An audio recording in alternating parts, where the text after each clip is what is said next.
Ta-da-dang! Tell me what is the name of today's video? Diasporic Writers 2. And I'm going to give you a clue. Starting with a game. Who is this diasporic writer I'm going to talk about? Born in 1947. Not midnight of August 15, but some other time. But born in 1947.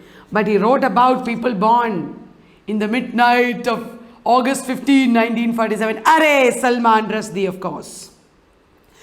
British Indian novelist and essayist born in Bombay just before the partition of British India. And he grew up in England. So his family lived in Pakistan. He studied in Cambridge. Wow. And he became our most famous writer. And also most controversial writer. Tell me, what is his most important work? I'm not going to lecture on Salman Rushdie, of course, because everybody knows everything. Tell me, in which year did his first novel come and what is that novel? Grimace, 1975. Remember from the previous video, Guerrillas of V.S. Naipaul also came in 1975. Grimace is a science fiction novel. It is a story of Flapping Eagle, a red Indian who drinks a potion and becomes immortal. And you won't believe it. He travels for 777 years, 7 months, 7 days. Thank you, Salman Rushdie, for making it easy to remember. If he had given any other number, it would have been so difficult. And he's searching for his sister. He explores identities. He falls down a hole in the Pacific Ocean or something. Oh my God, Mediterranean Sea. Sorry, not Pacific Ocean. Mediterranean Sea. And he arrives in a parallel world called Calf Island. So many things happen in Grimace. It would be good if you read extra. Then Midnight's Children. Midnight's Children is very famous. 1980 published, 1981 Booker. It later won the Booker of Bookers also. Set against India's independence and emergency, India's history, paralleling the history of Salim Sinai, the narrator. Salim Sinai is like India. He has a constantly dripping nose. His body is falling apart. And he's narrating his story to Padma, his wife. And his story parallels the story of India. His family is at first starting from Kashmir, then Bombay, then Delhi. There is so much fragmentation. And Salim is actually a bastard child. He is not the real Salim Sinai. He has been switched at birth. He is actually the son of Vanita and William Methwold, a British man, an illegitimate child. So India is severely criticized. India and Pakistan severely criticized here. There are so many things happening here, told in so many symbolic ways. History and personal stories intertwined, satire and realism intertwined. And this is a magnificent novel. So is Salman Rushdie's Shame that came in 1983. In both these novels, he's employing what is it? The technique, magic realism. And in Shame, so many horrendous things are being done by the politicians in Pakistan. The story takes place in Pakistan-Afghanistan border. There are two politicians, Iskandar Harpa and General Raza Haider. And the main thing is Sufia Zenobia, the brain-sick daughter of General Raza Haider. She is so overcome by shame at what the men and politicians are doing in the country that she goes into an orgy, at first killing chicken, then killing her own husband and other people. An orgy of killing. And many women start killing like this. This is a retaliation by the women against shame, against the shame that they feel about the horrible things, the atrocities happening in their country. It is a very powerful political satire. So is the Satanic Verses, so powerful and controversial that it was banned, and there was a fatwa pronounced on Rushdie. The Satanic Verses is controversial because it plays with religion too liberally. There are two characters, Gabriel Farishta and Saladin Chamcha, both Indian Muslim actors. They are the key figures. And then guys, in 1995 came a novel set in Bombay and Cochin. Can you tell me the name? Bombay and Cochin. I will give you clues. Moraes Zogoibi is the character, the protagonist. It is, of course, Moa's last sign. Moraes Zogoibi is the son of Abraham Zogoibi and Aurora de Gama. Aurora is a painter. So Zogoibis and de Gamas, like Vasco da Gama, same family it seems. And this man, this Moor or Moraes, is like Salim Sinai. He has a very magic realist body. His body is aging very fast. He has a deformed hand and he's almost like Tristram Shandy. This story is again has allusions to politics and history. Very important book. The Ground Beneath Her Feet, 1999 novel, is based on Orpheus Eurydice myth and also presents a history of rock music. Veena Apsara is a girl loved by two men, Ormus Kama and Umeed Rai Merchant. What happens? That is the story. Veena Apsara. 2001 novel Fury is about Malik Solanka. He is actually an educated millionaire, but he escapes from his academic life and starts making puppets. He makes a puppet called Little Brain and it becomes very famous on television. What happens after that? Shalimar the Clown came in 2005. Title is derived from Mughal Gardens. The novel opens in Los Angeles and shifts to Kashmir. Very interestingly, the protagonist's name is India. The Enchantress of Florence, you might already know this, is set in the Emperor Akbar's court. And one European is coming and claiming that he is the long lost relative of the emperor. The Enchantress is a mysterious woman whose beauty has powers of enchantment in the novel and sorcery also.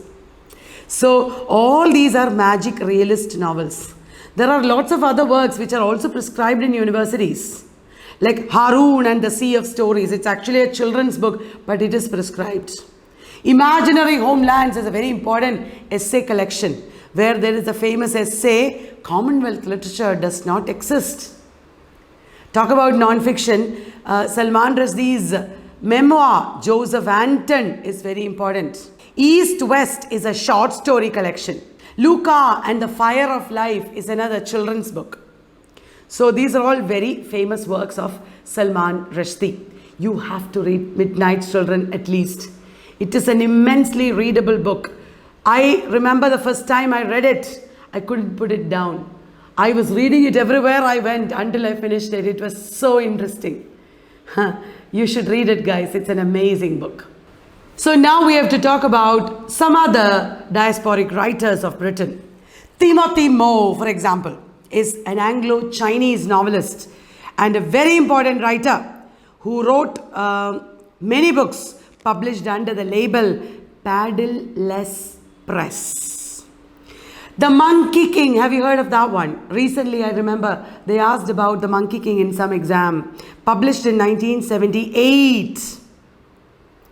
The protagonist is Wallace Nolasco. Wallace's humorous exploits is what you see in this novel set in Hong Kong. Remember, Timothy Moore is Anglo-Chinese and he was partly Hong Kongese. I don't know what is the adjective of Hong Kong. Do you say Hong Kongese, guys? If you know, please post in the comments. Now, there are a few other novels like An Insular Possession. Not important, don't worry. The Redundancy of Courage. Well, that could be a little important because it's a little famous. The Redundancy of Courage came in 1991. It is set in a fictional country. It is not a real place. Danu, D-A-N-U, that is the name of the place. He has written a few other novels also, but I think you just have to remember The Monkey King. That's the most famous. Sour Sweet also, I forgot to mention that one. Sour Sweet is famous. Sour Sweet came in 1982. Okay, then there is Hanif Qureshi. Another important writer. Hanif Qureshi was born to a Pakistani father and an English mother. So he's half Pakistani. The Buddha of Suburbia, you might know, is his most famous novel. Karim is the protagonist. Intimacy is set in London, and it has to do with, you can apply a lot of culture studies perspective there. Like theories of the body, for example. And it has to do with a man who leaves his wife and sons because he wants to explore life. And incidentally, this novel takes place within 24 hours. Okay? But don't think it is a small novel that you can read in 1 hour. It is a pretty complicated novel. Gabriels Gift is another novel. Talk about intimacy and body theories. He has written a book called The Body, Hanif Qureshi. And talk about body theory and the body, I should remind you that he started writing as a pornography writer actually. So there is something there that is worth exploring probably. And like many contemporary novelists, Hanif Qureshi is well known as a screenplay writer. Have you heard of My Beautiful Laundrette, the famous movie? Hanif Qureshi is a screenplay writer. Carol Phillips is another Caribbean British writer. Carol Phillips is from St. Kitts. So you call him Kitty and British. Okay? And he's a Black Atlantic writer. Remember Paul Gilroy's concept of Black Atlantic? That means the black identity is not confined to either Africa or America. Black identity is transatlantic. Across the Atlantic Ocean, there is the black diaspora. So beyond the concepts of the purity of the nation or purity of race, we are talking about a transatlantic black identity. That is what Carol Phillips describes in novels like The Final Passage, A State of Independence, Crossing the River, etc. In all these novels you see Caribbean diaspora. Alright guys, Array, Crossing the River was shortlisted for the Booker Prize. Wow. Now, there is a very famous writer you might know already, Monika Ali. No, she's not Indian, she's Bangladeshi British. Monika Ali is famous for which novel? Everybody knows, I guess. Brick Lane. Yes, Brick Lane. Did you watch the movie? I loved it. Nazneen is the protagonist. And in Brick Lane, you see Bangladeshi immigrants. Did I tell you before, guys, in London, the rich people all live in, not all, I mean, the rich locality where a lot of rich people live is West End. That is where we have all the major theatres, for example.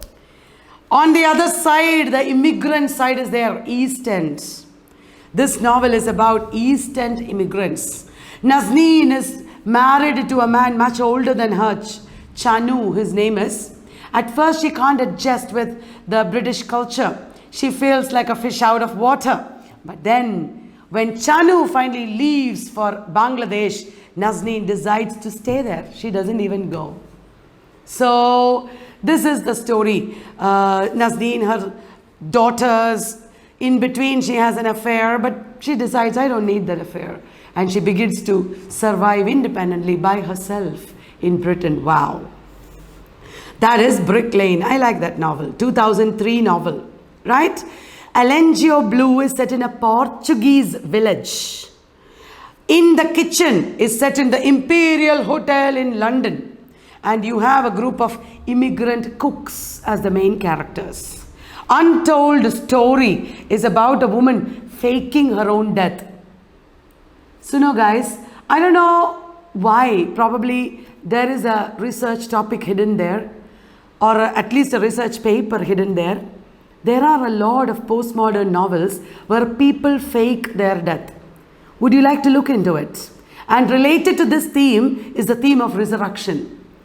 People believed it to be dead, coming back to life. Explore it. There is a research topic ready-made for you. Apply some theories. Right.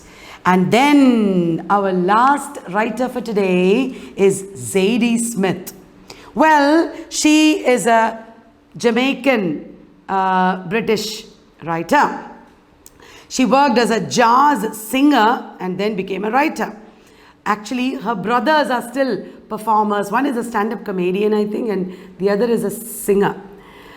She has written very famous novels like White Teeth and On Beauty. White Teeth is about two friends, one Bangladeshi and one Englishman. And The Autograph Man, her second novel, is about a Jewish Chinese Londoner. So her novels are truly multicultural. She's presenting lots of races, people from lots of races in her novels. Guys, if you ever go to London, I'm telling you this. I am not telling you this. Everybody says this. It's well known. You should read On Beauty. Because it is like a must read for London visitors, London travelers, because so much of London is brought alive in that novel. When I myself traveled to London, I had a copy of On Beauty with me, but I never got to read it. That is the truth. I didn't read it. To tell you the truth, I have not read it, but I have a copy still. Maybe this short video is inspiring me to read it. I am telling you, don't be like me, read it, because people say so many things in London, the people, the places, the shops, the institutions of London are all brought alive in that novel. So let us, you and me, give each other a paka promise like we do in 10 p.m. live. What is the paka promise? We are going to read On Beauty. All right. And then there is another novel from 2012 that is called NW. Hooray, you're wondering what is NW? That is the postcode, Northwest. That is the meaning. All right, different people living in London in that postcode. That is the theme of NW by Zadie Smith. So that brings us to the end of this video on Diasporic Writers. By no means this is a complete video. There are hundreds of diasporic writers in Britain. I just mentioned a few major ones who are important from the point of view of the exam. It is not enough. You have to do your own exploration and research, read on your own. I'm telling you, this is a very interesting area and a minefield for researchers. You will get so many writers you can write on, research on. Will you do that, please? Okay, so we are almost at the end of Everyday at 6. This is number 99. Ta-dang! Next video is the 100th video. I hope you have remembered to comment on all the videos so that you will get the amazing prize at the end. And the next video is on contemporary fiction in Britain. Make sure you join me and watch it, the last. And after that, we'll take a break and I'll be back with more interesting series like this, which will benefit all of you. Thank you so much for your support, love, and constant appreciation. Bye-bye. Love you all.